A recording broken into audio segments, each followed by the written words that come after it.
Hey everyone, David C. Anderson here, coming at you from the Knife Center. It's our favorite time of the week again! It never ends! This is the second New Knives of the Week episode because we have just had so many cool new knives just hit our shelves here at the Knife Center. So here we go on round two. Let's get into it.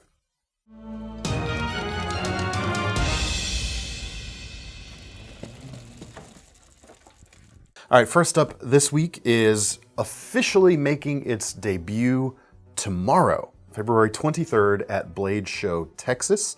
It is two new Alan Foltz designs, three new models, two new models basically, but three total variants between the two.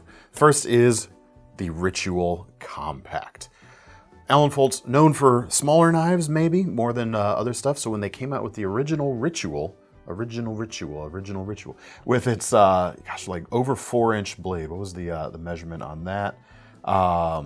Big. Yeah, like 4.3 something inches long. It was a bit of a departure, a bit out of left field perhaps, but it was oh so cool, oh so successful, just sweet. Well, now there's a more compact version, but still, that's a 3.3 inch blade. So they lopped an inch off the blade, brought it all down, and it still makes a really cool looking and really wicked slicing design.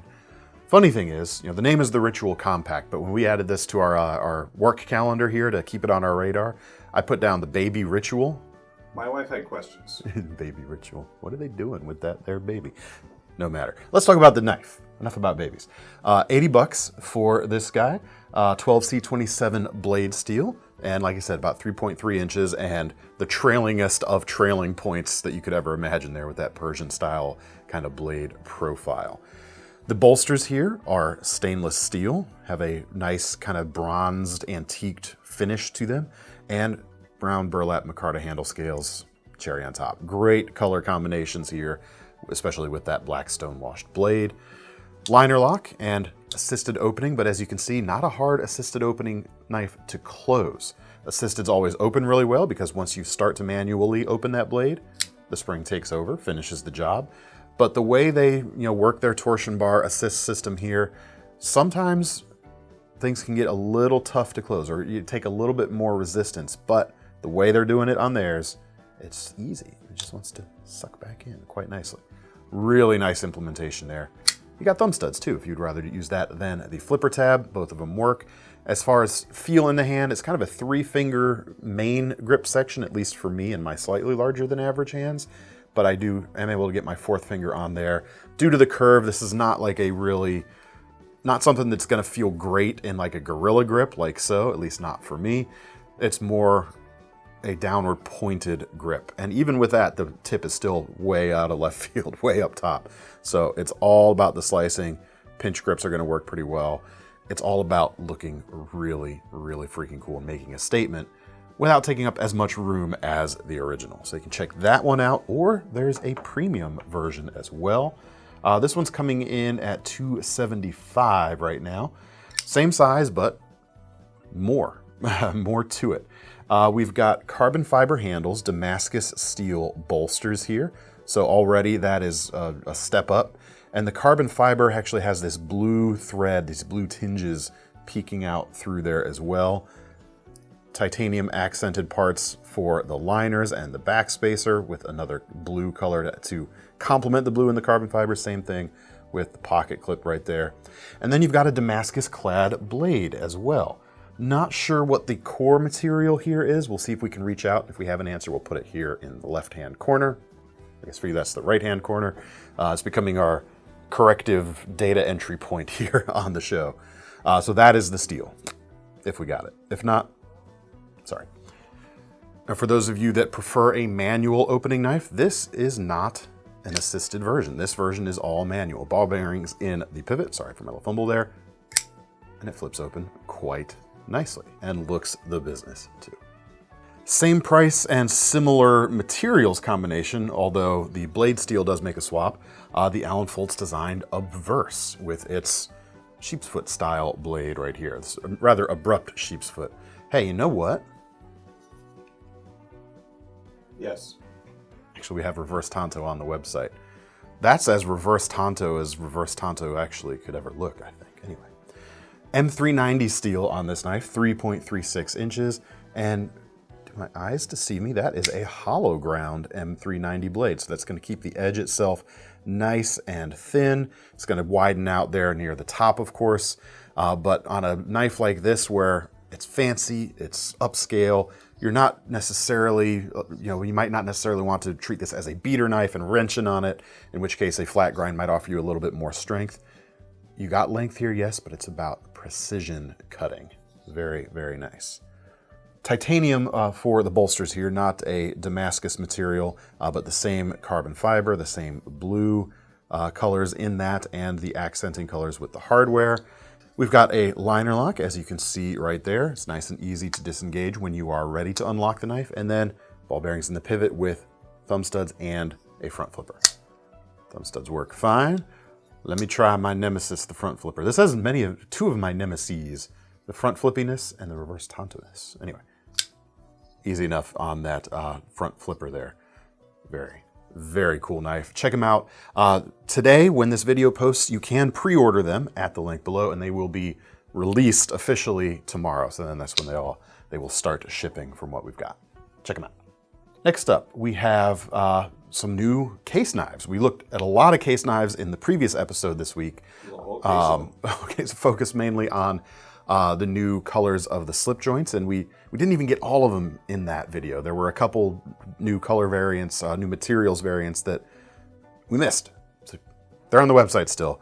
But this week we're going to focus on the more modern stuff and some of the fixed blades that they released at SHOT Show this year. Of course, their Bridgeline series was a big hit, and the first model to make its way to us is the Highbanks right here. And in a way, although Case does like modern frame lock flippers, and they are building them very well, this in a way feels a bit more like it's got some of that Case knife DNA in it. It feels like a Bridgeline between their old school stuff and modern stuff in a way that I think just really works very effectively. $160 for this, made in the USA in the Case factory, 20 CV blade steel, full flat grind, just under 3 inches, nice thin blade stock there. This modified Wharncliffe is just gonna make a great everyday carry option. It's gonna slice well, it's gonna pierce pretty decently too. Now this particular one is a detent style slip or detent joint. I don't want to use the word slip joint there. And it has a half stop, which is something you don't see too often on detent joint style knives, but in a way that makes it feel a little bit more connected to their slip joint heritage, where half stops are more common. That's pretty cool. You do lose the ability to kind of like flick it closed as effectively as some detent joint styles do provide, but the added safety of that half stop is a bit of a nice upgrade there. It's a bit of a nice alternative. So less likely for it to close too quickly if your fingers are in the way. It is a two-hand opener. You've got that blade cut out there to affect that two-hand opening. Feels pretty good. The chassis is aluminum with integral bolsters. We've got the burlap handle on this one, but I think it's rosewood and green micarta are also available at the same price, about $160 for this. You've got a deep carry pocket clip, one-sided in this case. Otherwise, this would be a completely ambidextrous or symmetrical design even, but take that or leave it. So definitely set up well for right-handers. It feels good in the hand. It's not a shrimpy handle. You've got some meat behind it to push that blade when you need to. And that 20 CV is going to give you some really nice edge retention to go along with that. Next up, one of their modern frame lock flippers. This is the Kinzua, spelled Kinzua, but it's Kinzua. 127 for this Patriotic Eagle SHOT Show Edition knife here. 3.4 inches S35 VN blade steel with the drop point profile here. Speaking of that profile, this is not like a super efficient slicing knife. This is about being a tough beater smashy knife in a 3.5 inch size. The blade steel is thick for durability. The geometry, you've got a, say mid-height flat grind. It's not super high there. As such, again, slicing geometry, this is not a scalpel, this is a bit more of a basher going on. The aluminum handles feature a frame lock to give you the confidence to push that knife hard when you want to. Blue anno color looks nice. Reversible pocket clip on this particular knife, and it's almost deep carry. Let's check out the flipping action on this one. We've got ball bearings in the pivot. Detent on this one is maybe a little bit light, but it still does flip out very easily. There you go. New version of the Kinzua. They've also got Tanto versions and other drop point versions in other handles. This one right now, as far as I know, we've only got in this drop point profile. Next up, we've got 3 case Chris Taylor designed fixed blades. We'll start with the CT1. Here it is. Great slim hunting profile there. 150 bucks. You've got Nitro V steel, 3.6 inches on the trailing point blade. Does that technically trail? Maybe not quite, but it is an upswept style there. Maybe we can call that an aggressive clip point. And depending on how you hold it, it does feel like the blade is a bit of a trailing point. So it's going to behave a little bit more like a trailing point, I would say, than a clip point in any case. So take that with a grain of salt. Geometry is going to be great for that hunting type of task that I think this is well suited for. Thick enough, but not too thick. High flat grind. It's going to slice well while being durable. Nitro V is plenty tough as well, so that adds to that capability. Just a good camp, general purpose camp knife too. Flat handled scales keep things a little slimmer at the expense of maybe a hand filling grip, and yet it doesn't feel uncomfortable, and you get the precision you want from those slim handle scales too. I really like the little bevel at the front too to facilitate that pinch grip. Sheath, actually this is the sheath for the CT2, so I won't throw it in here, but they are the same style on either of these. Black leather, white thread, just simple pouch right there. The CT2 is going to cost a little bit less, but give you even better, more premium steel. 136 for this, and you've got S35 VN for the blade steel, 3.6 inches. Nice narrow tapering drop point and slim carbon fiber handles. You could call this maybe on the big side for a bird and trout knife, but you could probably call this a bird and trout knife. In fact, yeah, full stop. We'll call it good bird and trout, good small hunting. The sheath, like I said, is about the same. With a different style sheath, maybe this could even make a good everyday carry fixed blade. That profile, nice and narrow, is going to work very well. It's going to be nice and versatile, and the handle scales are going to keep it nice and thin. You've even got a little bit of finger guard protection there if you wanted to use this in a stabbing or thrusting type of motion as well, which is pretty nice. Hidden lanyard point on both of these knives too, I should mention. And next up, we've got the CT3, another kind of big hunting / skinning profile on this one. $110. You've got 1095 carbon steel for that kind of old school feel, but you've got a black coating there to keep it from getting rusty on you at the same time. The G10 handles here have a pretty aggressive texture on them while still being fine, but it gives you plenty of grip for sure. And this is all about this grip and the hammer or the saber grip here with your thumb on the spine. Those are what feel best to me. The Gorilla grip here or the hammer grip, still pretty good. Maybe not quite as much if you wanted to reverse and do some like bushcrafty stuff with it. But again, this is not the primary purpose for this knife, I would say. Man, feels really good. Bolt-on handle scales on this one too, so if you wanted to get kind of mod crazy with it, it would be pretty easy to do. Sheath on this one, same black leather with white thread, but you do have a retention strap to hold it in place. Very cool. Check them out. If your fixed blade budget is less than $100 now, I've got a really good option for you. Fast becoming a favorite of mine this year, the new full-size version of the QSP Canary. Again, with burlap handle scales. Should have mixed things up a little bit, but I'm really liking the burlap on this one.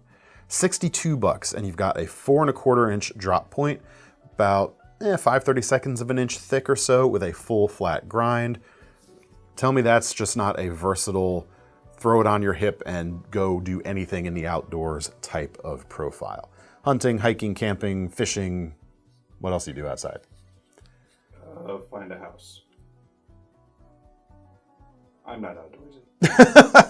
There you go. Okay, I see. Find your way back indoors is what you're saying. Well, this could do that too. If you're lost in the woods, not a bad, survival knife to have on you because it is easy enough to carry. It's not going to weigh you down too much. It's not going to take up too much space, and it's going to give you a lot of capability. The handles here, plenty roomy, as you can see. Like I always say, I have slightly larger than average hands, and yet I've still got plenty to grip on there. Bigger hands are going to work. If I'm wearing a pair of work gloves, I'm still going to have plenty of room. A modicum of a finger guard right there, just enough for protection, but not so big that it gets in the way when you want to choke up, do some carving. That's going to be quite nice. Let's talk about the steel. We got a stonewashed finish on this CR8 MO2VSI. What is that? Well, it is the equivalent to DC53 steel. And this is how steel manufacturers describe that steel. We don't see it too often in knives, but if these properties are correct, I could see that changing. It's kind of considered an improvement on D2. It addresses the shortcomings that D2 can have when you want more toughness. It can achieve higher hardness than D2, and at those higher hardnesses, it will have twice the toughness of D2, while having, because of that higher hardness, even slightly better edge retention than D2. That sounds like a pretty good combination to me, and it's on a do-everything, very capable knife for $62. Winner, winner, chicken dinner, as far as I'm concerned. And let's talk about the sheath, too. It's not an inexpensive sheath. It's Kydex. There you go.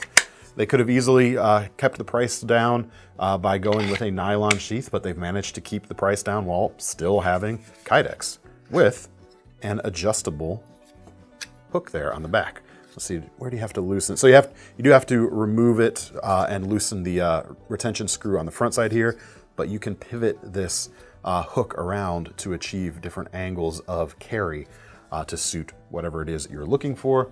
Let's check out the hole spacing here. I haven't done this beforehand. Let's see if a tech lock will work with that. Thomas, where's my tech lock? There it is. Somewhere. It's over here. Tech locks, of course, are great because you can mount them in different orientations as well quite easily. Yeah, look at that. Perfectly lined up for a large tech lock hole spacing. Your CVBT clip will work well for that also. Really well thought out package here. That definitely does not break the bank. Are they all $62? Let me just check real quick to see if the G10 handled versions are a different price. No, we've got G10s, or no, these are all micarta, sorry. There's green and black micarta also available, $62. That's gonna be very hard to go wrong with that knife. Next up from QSP, we've got the Variant PE, Jacob Lundquist design.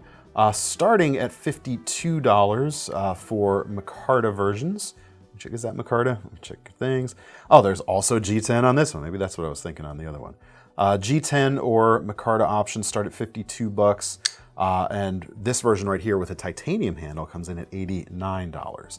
Steel on all of them is going to be your Sandvik 14C28N. Very good stuff, nice and stainless. Very tough as well, so those fine edges are going to stand up pretty well and not going to hold an edge like the super steels out there, but I've always felt they were very respectable in that department nonetheless. 3-inch blade, sway back style handle, kind of a fat sway back going on with a liner lock to close that up. As far as opening goes, we've got the blade cutout, reverse flick, and thumb opening works great. I actually haven't tried this front flipper yet. This is the first time. Let's see. Hey, that actually works pretty well. It's narrow enough. I can kind of really wedge it right there under my fingernail and go to town. That's pretty cool. Feels good in the hand in a forward grip, but sway back handles I always felt especially feel good in that reverse grip right there. You've got inset deep carry pocket clip, reversible for carry on either side. Next up, the Gorilla from QSP. Not an overly large knife, but it feels like a substantial knife. $65 for these. You got 3 3/8 of an inch on the blade length. 14C28N steel again. Nice, robust looking drop point with a high enough grind it's going to slice well. Can you see what I mean from the handle here? At least the top view. It's not an overbuilt knife, but it feels like a very substantial knife. It bridges the gap between, a slim pocket carry and some of those big, heavy, overbuilt pocket tanks that some people love. This offers something in between there. Has a hand-filling grip. Those are not skinny micarta handles there. So you've got the grip you need for bigger tasks. You've got enough strength in the blade for most things. If you need more, maybe go with a fixed blade. That feels really good. It feels like a good compromise in those various states of use and being, whatever you want to call it. We've got a liner lock with ball bearings in the pivot here. Flipper tab works great. Let's check out the reverse flick. No problems whatsoever. Thumb opening, of course, no problem too. Different micarta handles and black or non-black blades are available. I think it's a black stonewash on those. All at that $65 price point. If you need a hard working folder and you have that kind of money, this is not a bad choice whatsoever. If you rather would have something a bit more slim and, you know, just to say pocketable, because that Gorilla is very pocketable, something a little more slim, a little more genteel. How about this Otter right here? 43 bucks, 2.7 inches on the blade, 14C28N. Again, in this case, modified Wharncliffe profile. Website says sheep's foot. I'd say it's probably a little closer to Wharncliffe, but that's one of those things where things get a little dicey in between. Dicey? Yeah. Definitions are loose sometimes in the blade nomenclature department. The denim micarta here, I think looks pretty good. You've got that real blue jean style feel to this one. Other micartas are also available. Do we have G10s in this case? We do have G10s in this case. And they're all at that $42 point. There's some more expensive versions of this as well. Those technically aren't new, but you can get some metal infused carbon fibers with S35 VN steel for a bit over that $100 mark, about $115 and up. Or you can get the less expensive ones right here. Liner lock, pocket clip, flipper tab. Flipper's so good. The pocket clip on this is reversible. It's not deep carry, but it is going to make a nice, classy looking presentation on the outside, not a big, awkward clip. It has a nice, refined feel to it. Yeah, that's just a plain old pocket knife, and it's doing a darn good job of being just that. Let's throw some more slip joints into the mix. The CollectorKnives from LionSteel are out, the newest ones of those. Pricing on them starting at $138 or $139, going up a little bit from there for the more exotic handle materials. But first we've got the Shuffler. These are all Barlows. We've got the Shuffler Barlow with the clip point blade here, just under 3 inches, M390 steel, full flat grind. We have got the Dom Barlow, which gives you the sheep's foot option right there, and the Roundhead Barlow with the spear point. And this one is showing the ram's horn handles. This one's about $149 right there. Ram's horn, each one's going to be different than the last, so keep that in mind. The textures and colors can vary a bit, which is pretty cool. You've got titanium bolsters on these knives. You've got crowned spine and crowned back spring going all the way around. Nice classy thing there. I love the size. I love the length of this blade. It's super useful. It's a size you can take just about anywhere. The full flat grind is going to work great. Walk and talk is moderate, quite good feeling. It's not super stiff, neither is it super light. The long pull on either side is going to work well for getting it open. The sheep's foot blade here has the rosewood, I think it's, let me check, make sure. Santos wood handles, which is similar to mahogany. Very, very nice. And that sheep's foot, especially with that swedge out there at the front, looks the business. That is really, really sweet. And then you've got the green micarta version on the Shuffler right here. Other handles that you can get. Olive wood is an option, which is not surprising given the Italian heritage there. Carbon fiber is also an option. Let's see, any other colors of micarta besides the green? Doesn't look like it at this point. Yeah, some really, really sweet options though. No matter which one you pick, the bones are going to be the same. Just pick your flavor for how you want it to look. If your slip joint budget is less than $100, I've got two here that you could get for less than $100 together. New RoseCraft slip joints just hit the site. This is the Little Riverbend Skinner, coming in at 40 bucks. You've got a just under 3-inch D2 steel blade, polished G10 handles. The website says black micarta, but that's black G10. That is not micarta. We'll check that out. Everything on that handle belies its $40 price point. It feels way more premium than that. The pins are super flush. The polish is done quite well.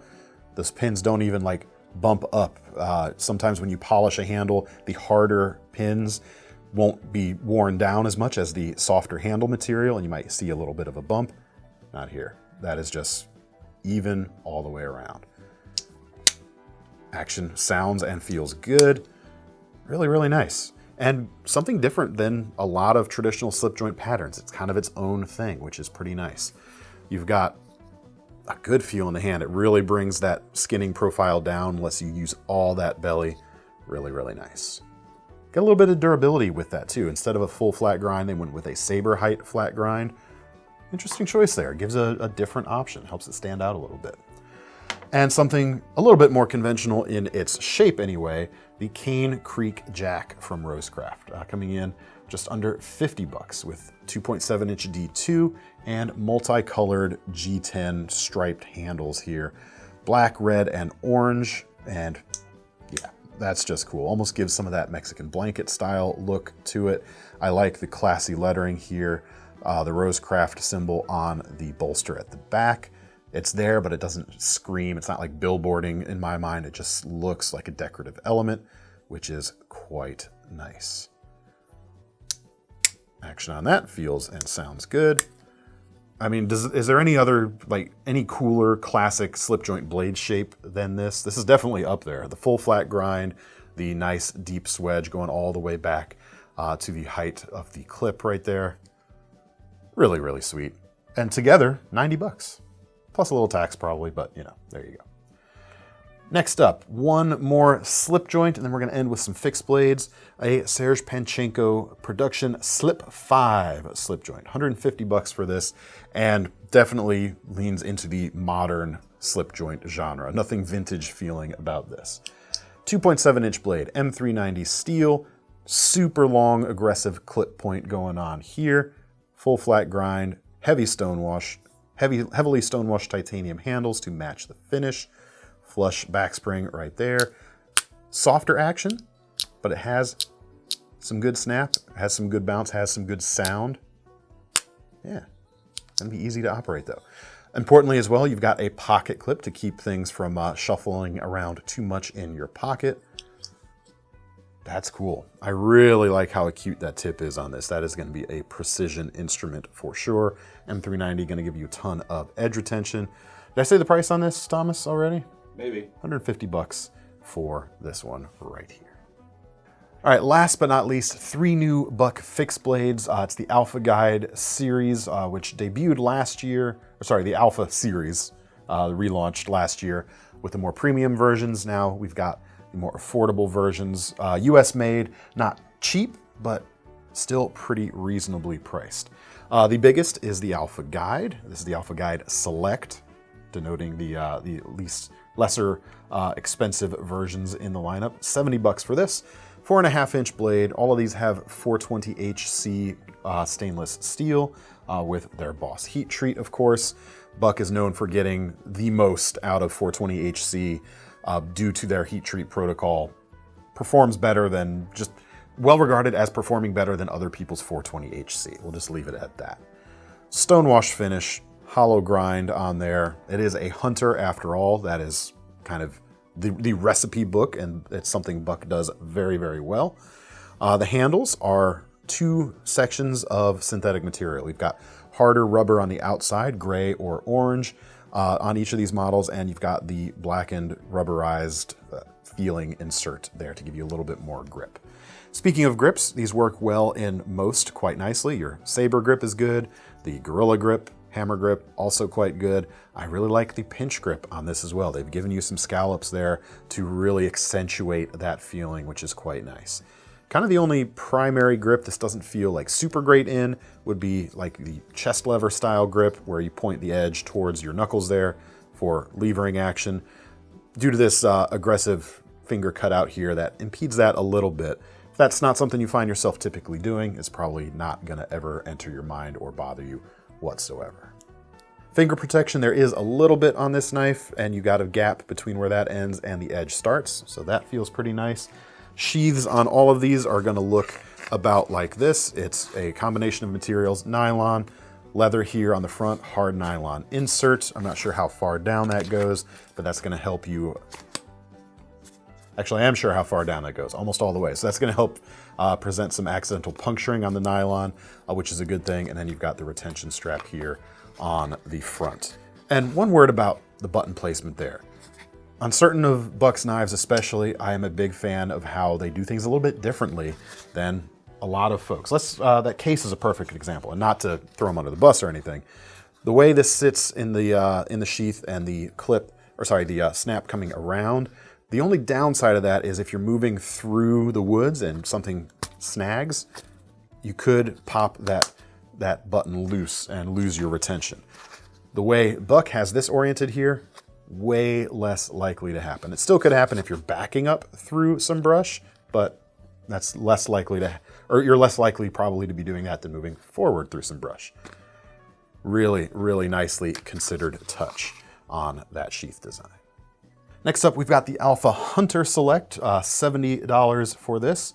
So same price as the slightly larger knife, but this does give you slightly higher or more width going on here.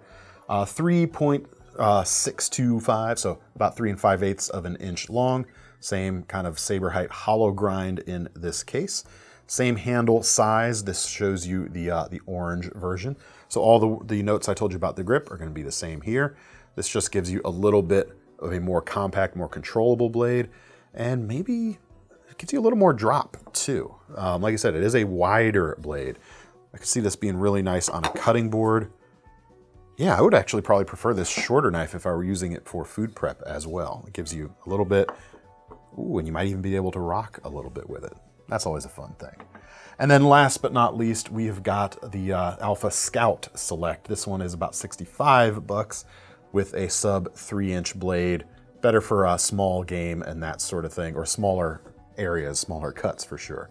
The grip, because the finger cutout here is lessened, works okay in that chest lever position. Still not perfect in terms of that, but a little bit better. And everything else is gonna work super, super nicely. Very cool little blade. All right, that's all we've got to show you this week. Make sure to let me know what you thought, of course, down in the comments. What were your favorites this week?